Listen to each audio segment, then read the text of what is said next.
Hola a todos, sean bienvenidos a este video tutorial donde estaremos aprendiendo algunos de los conceptos básicos de la programación usando el lenguaje Python. La herramienta que estaremos utilizando para escribir y probar nuestro código en Python sería la plataforma de Google Colab, que es una plataforma en línea en donde uno puede tranquilamente escribir y probar código en Python, sin necesidad de tener una computadora que sea potente, además de que puede realizar esto desde cualquier dispositivo, ya sea computadora o móvil. Para comenzar, aprenderemos cuáles son las salidas y entradas estándares de Python. En el caso de las salidas, sería con la función print, y dentro abre y cierra paréntesis, y dentro de los paréntesis estaría el mensaje que queremos escribir, que queremos que imprima, el número,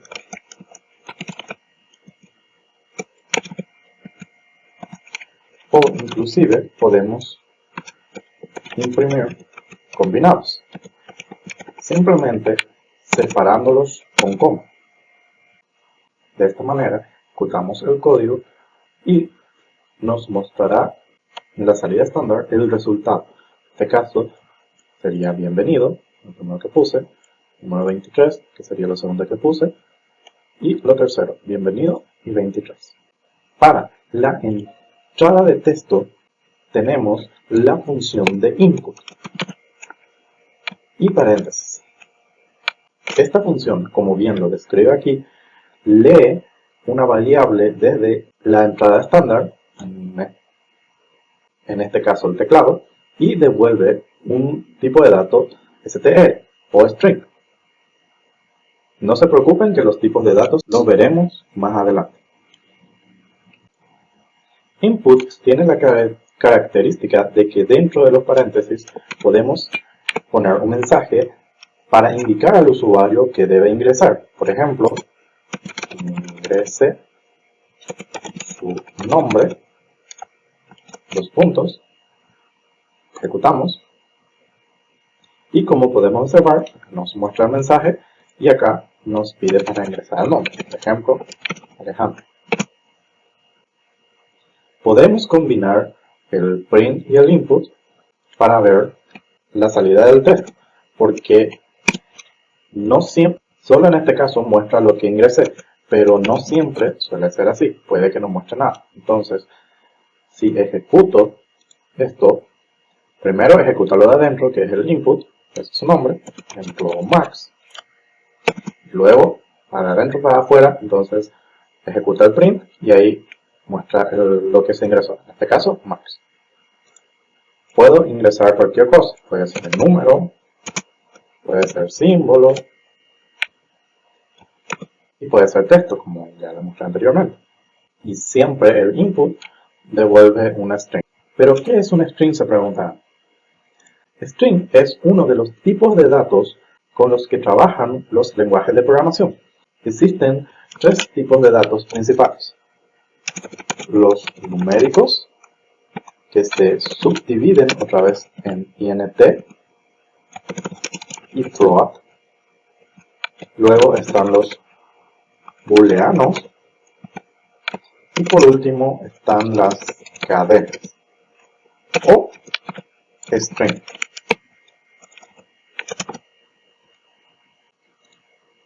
Los numéricos serían todos los datos que contienen efectivamente solo números. En el caso de los int, se almacenan solo los que son números enteros, por ejemplo 23, 554, 10.000 y más. Y en el caso del float, se almacenan todos los números que sí o sí tengan decimales, ya sea 256.25, 48.0 y así sucesivamente. Si yo en un tipo float guardo un número que sea 58, esto sin el punto decimal, esto no me va a dar ningún error, pero el programa automáticamente le va a asignar un punto cero al final de este número. Luego están los tipos de datos booleanos, que básicamente pueden tener dos valores, true y false.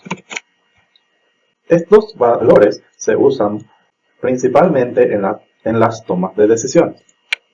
Y finalmente tenemos las cadenas o string, que básicamente son los textos, o combinaciones de letras, números, símbolos y demás. Por ejemplo, podemos combinar hola, 1, 2, 3, numeral. O simplemente la palabra, simplemente el número con el símbolo, e inclusive solo el número. Pero acá hay un detalle que veremos más. Estos datos generalmente se suelen guardar en una variable, que es un elemento típico de la programación. Para realizar operaciones utilizando estas variables, debemos asignar dichas variables. Por ejemplo, entrada es igual, que sería el símbolo de asignación, y input, paréntesis, ingrese un número. Vamos a cambiar el nombre por num1 y vamos a leer otro número, dos números. Lo ideal es que el nombre de cada variable represente qué tipo de dato es el que va a almacenar, para así no perder. Entonces aquí creamos una variable, podemos hacer operaciones matemáticas ya que son números, num1 más num2, y finalmente imprimimos el resultado. Ejecutamos. Acá ingresamos el primer número, 3, el segundo número, 5, y imprime 35. Pero 35 no es la suma de 35. ¿Qué pasó? Lo que pasó fue que, como expliqué anteriormente, input siempre retorna un string o cadena.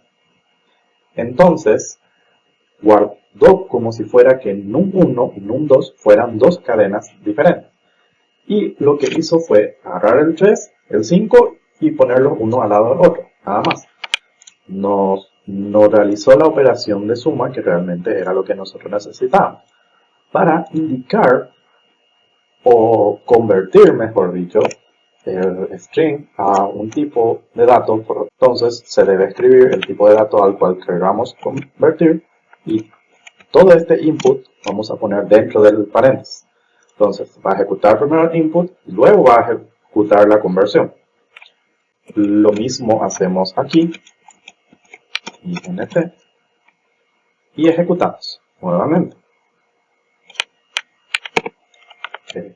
Por ejemplo, un número 10, otro número 5, y ahora sí nos retorna 15, que es la suma de 10 y 5.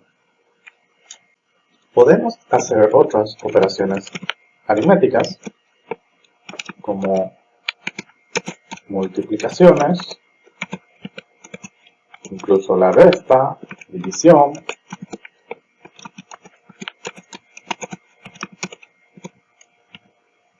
Para la potencia utilizamos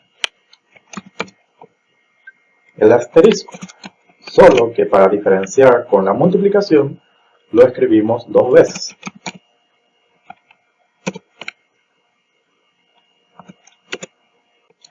Luego, si queremos una división que solamente nos retorne la parte entera, entonces escribimos la barra diagonal dos veces.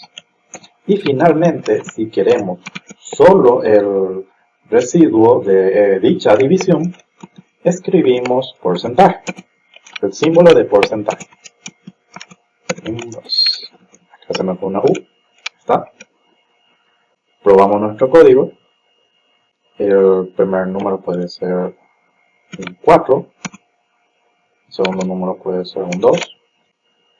La suma es 6. La multiplicación es 8. 4 por 1 da 8. La división da 2. Como Aquí hicimos una división normal si toma en cuenta la parte decimal, a diferencia de este otro que solamente toma la parte entera. También tenemos la potencia, 4 elevado al cuadrado da 16, y como 4 dividido 2 da 2, no tiene residuo, entonces el residuo es 0. Un detalle que se me olvidó mencionar: si ejecutamos esto y metemos en ambos el número 2, por ejemplo, 2 nuevamente, no te va a dar ningún error y de hecho esto es válido. El problema está cuando necesitemos manejar más grandes, porque el INT tiene mayor espacio para almacenar los números enteros. Sin embargo, en el float tiene menos espacio, ya que debe almacenar tanto la parte decimal como la parte entera. Una función que se suele usar también es la de type.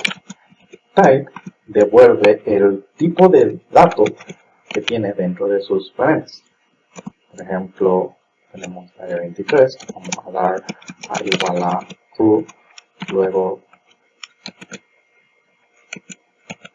type de A. Todo esto debe estar dentro de un print.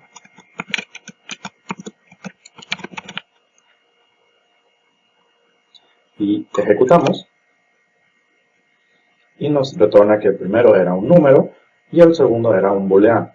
Hay que también tener en cuenta de que en este caso de que nosotros queremos convertir el input en un INT, y si el usuario ingresa un valor que no sea un número, por ejemplo, hola, esto nos va a dar un mensaje de error, en el cual describe el error, que nos dice que el literal es lo que se ingresó, lo que quiere transformar a INT, que es hola, no es un valor válido. Inclusive nos indica en qué línea está el error.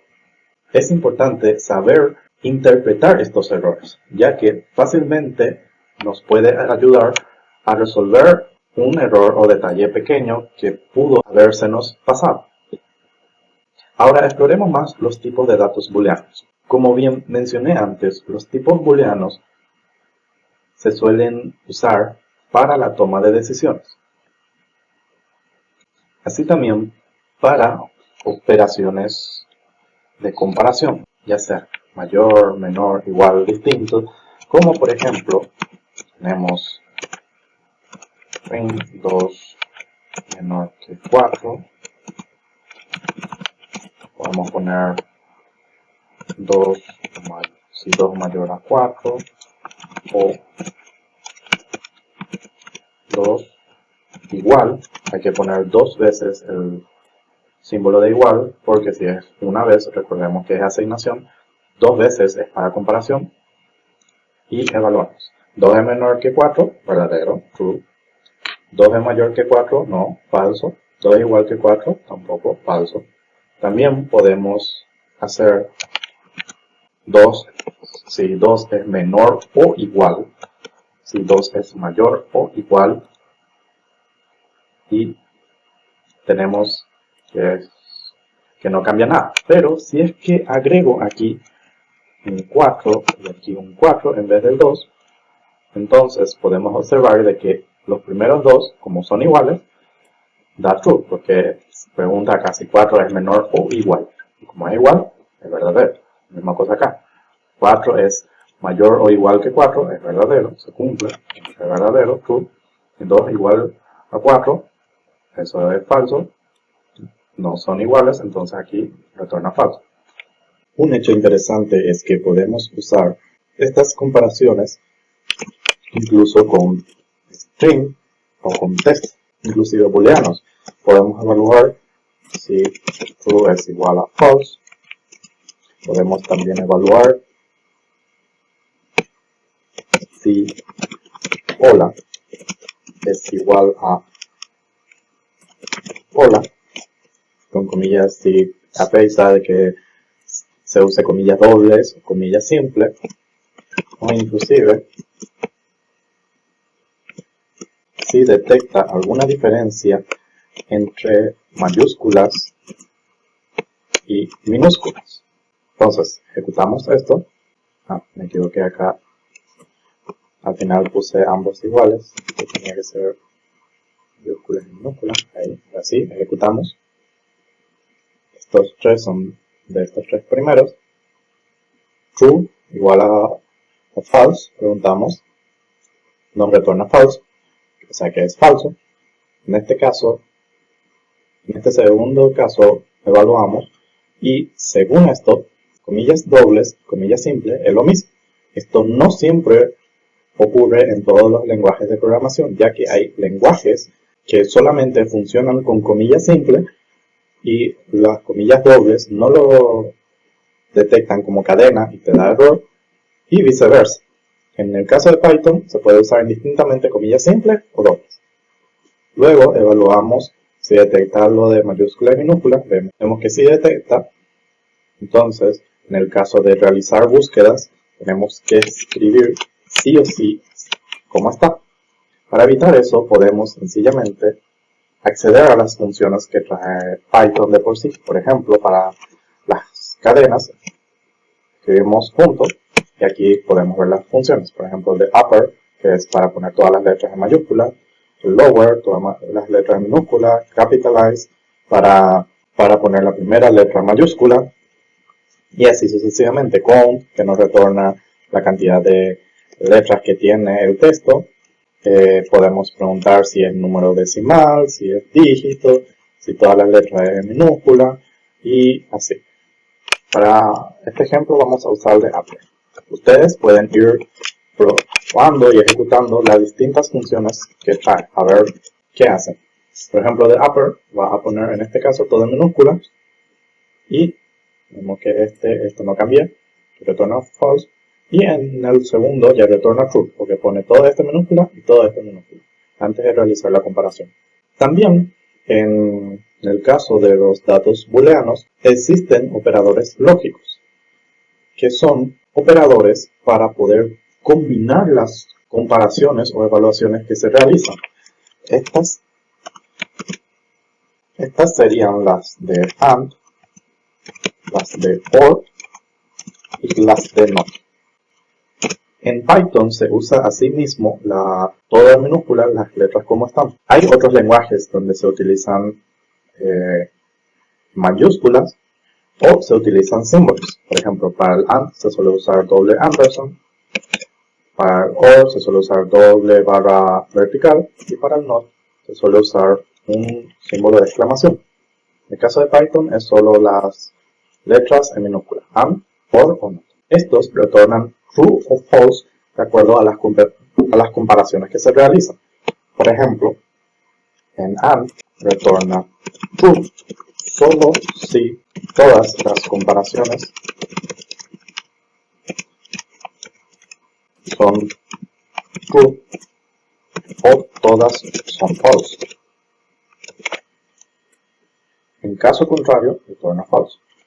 O sea, en caso de tener dos comparaciones, por ejemplo, ambas comparaciones tienen que ser true para que retorne como verdadero. O ambas comparaciones tienen que ser false para que retorne como verdadero. Luego, en el caso de OR, tenemos que, para que sea true, sí o sí, al menos una de las comparaciones es verdadera o true. Recuerden que para AND o OR se pueden tener casi infinitas comparaciones. Y en el caso de NOT, solamente es necesario realizar una comparación. Y esta retorna true solo si la comparación es false. Y viceversa. Vamos a ver algunos ejemplos. Creamos un bloque de código para escribir. Y ponemos, por ejemplo, para que nos muestre qué pasa si comparamos true and false.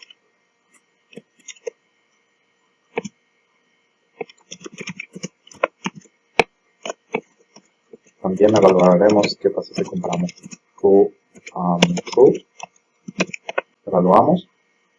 Y el primero, como ven, nos retorna false. Y el segundo, true. Esto, en vez de true, podemos hacer una comparación de menor y mayor que, como estábamos haciendo antes. Por ejemplo, preguntamos si 4 es menor a 6 y 4 menor a 5. También podemos hacer tranquilamente con variables.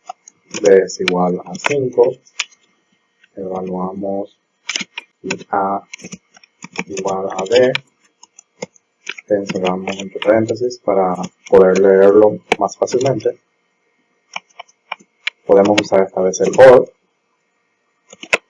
evaluamos si son iguales, o si A es menor que B. Esto sería lo mismo que escribir en este caso A sea menor o igual a B. Pero suponiendo de que hubiera una tercera letra que fuera C, entonces, y tuviéramos que hacer la comparación A igual a C, entonces esto ya sería distinto al de arriba. En fin, ejecutamos y vemos como el primero da true, porque 4 es menor que 6 y 4 es menor que 5, entonces ambos son true, entonces siempre da true, la condición, que se cumple que es verdadero. Luego tenemos que en la segunda evaluación, si preguntamos si A igual a B, es falso. A es menor que B, es verdadero, y como uno de ellos es verdadero, para OR, entonces es true directamente. Y vemos acá que se cumple esta condición, también que es true. O sea, básicamente este de abajo es el abreviado de lo que está ahí arriba. Luego tenemos en este caso que evalúa A igual a C, 2 igual a 4, es falso, pero A menor a B, 4 menor a 5 sí es verdadero, por lo tanto es true. Finalmente, podemos probar con el NOT. Tenemos NOT, si evaluamos NOT A igual a C y ejecutamos, esto pregunta A igual a C, 4 igual a 2, es falso, pero el NOT lo convierte a verdadero y por lo tanto nos retorna verdadero. Bueno, esto ha sido todo por hoy, espero que les haya gustado y que hayan aprendido bastante y nos vemos en un próximo video. Chao.